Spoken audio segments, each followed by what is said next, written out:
రాష్ట్ర ఖజానా నుంచి 680 కోట్ల రూపాయలు వీళ్ళ కోసం వెచ్చిస్తే ఖచ్చితంగా దీనిపైన సమగ్రమైన ఎంక్వైరీ జరగాలి. రాబోయే శాసనసభ సమావేశాల్లో ఏ బడ్జెట్ హెడ్ కింద ఈ 680 కోట్ల రూపాయలు ఖర్చు పెట్టారు, ఎంతమంది సలహాదారులకి మీరు ఈ విధంగా జీతాలు, అలవెన్సెస్, పర్క్స్ ఇచ్చారు, ఎందుకు ప్రత్యేకంగా ఒకే సలహాదారు గారికి 140 కోట్ల రూపాయలు మీరు వెచ్చించారు? ఈ సమాధానాలు జగన్మోహన్ రెడ్డి గారి ప్రభుత్వం ఖచ్చితంగా రాబోయే శాసనసభ సమావేశంలో బడ్జెట్ పైన, ఇంటరిమ్ బడ్జెట్ ఈ రాష్ట్ర ప్రభుత్వం కూడా ప్రవేశపెడుతుంది కాబట్టి దాని గురించి సమగ్రంగా రాష్ట్ర ప్రజలకు చెప్పాల్సిన బాధ్యత ఉంది. ఎందుకంటే ఈ రోజుకి కూడా ఎంతో మంది పాపం రిటైర్డ్ ఎంప్లాయీస్ వాళ్ళ బెనిఫిట్లు రావడం లేదు. వాళ్ళ బిడ్డలు పెళ్లి చేసుకోవాలన్నా, చదివించుకోవాలన్నా, ఒక ఇల్లు కట్టుకోవాలన్నా వాళ్ళ బెనిఫిట్స్ వాళ్ళు జమ చేసిన బెనిఫిట్సే మీరు తిరిగి ఇవ్వకుండా ఎంప్లాయీస్ని మీరు ఈ విధంగా ఇబ్బంది పెట్టి, ప్రభుత్వంలో ఉన్న ఎంప్లాయీస్ని ఎందుకు ఈ సలహాదారుల వ్యవస్థని మీరు ఈ విధంగా పెంచారు? దాన్ని మేము ప్రశ్నిస్తున్నాం.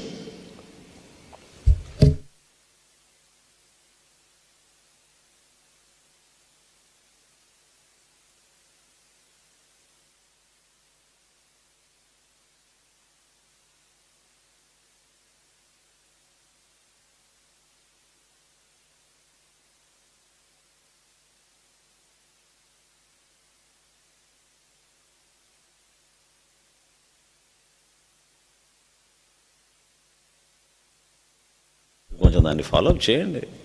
ఈ వాస్తవాలు ఇవి. కరెక్ట్.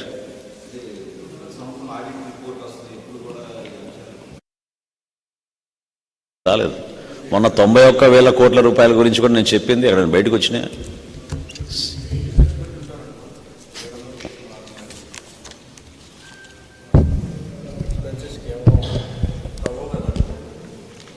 అదే నేను చెప్పాను. 80-90 మందిని అపాయింట్ చేశారు. ముఖ్యమంత్రి గారు కూడా బహుశా తెలియదు వీళ్ళ గురించి, వాళ్ళు ఎంతమంది, వాళ్ళ పేర్లు ఏంటి, ఎక్కడ ఉన్నారు, కనీసం పరిచయం కూడా ఉండకపోవచ్చు. ఒక ఆయన నేను అన్నట్టు సుభాష్ గారు అయితే విసుకెత్తిపోయి రాజీనామా చేసి వెళ్ళిపోయాడు. ఆయన ముఖ్యమంత్రి గారిని కలవాలంటే కలవాలని కూడా కలవలేదు.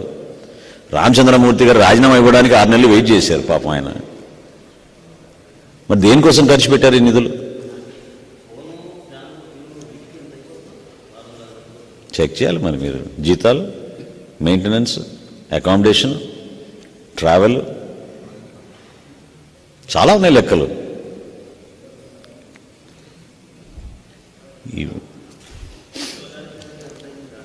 140 కోట్లండి, 140 crores.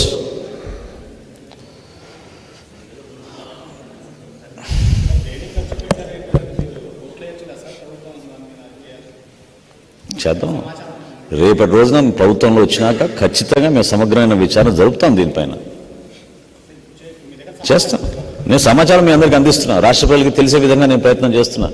జనసేన పార్టీ నుంచి మేము ప్రతి సందర్భంలో మేము ప్రెస్ కాన్ఫరెన్స్ పెట్టినప్పుడు అదేమన్నా విమర్శించడానికి కోసం కాదు, రాష్ట్ర ప్రభుత్వ పనితీరు, తద్వారా రాష్ట్ర ఖజానాకి జరుగుతున్న నష్టం, వీళ్ళు చేసిన దుర్వినియోగం, ఈ అంశాలపైన మేము మాట్లాడితే కొంతవరకైనా వాళ్ళు సరి చేసుకుంటారనే ఒక ప్రయత్నం చేస్తున్నాం. మేము దానికోసం మేము చేస్తున్న ప్రయత్నం.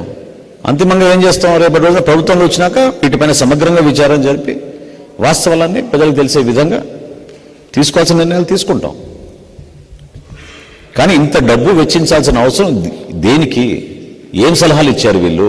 680 కోట్ల రూపాయలు ఎటువంటి సలహాలు వీళ్ళకి ఇచ్చారు మీకు? దానికి సమాధానం చెప్పమనండి. ఇప్పటివరకు జరిగిన ఖర్చు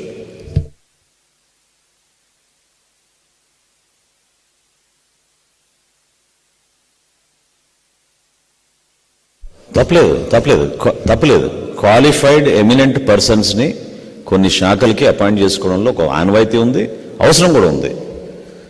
కానీ ఈ విధంగా 80-90 మంది ఏంటి, ఆ సంఖ్య ఏంటి?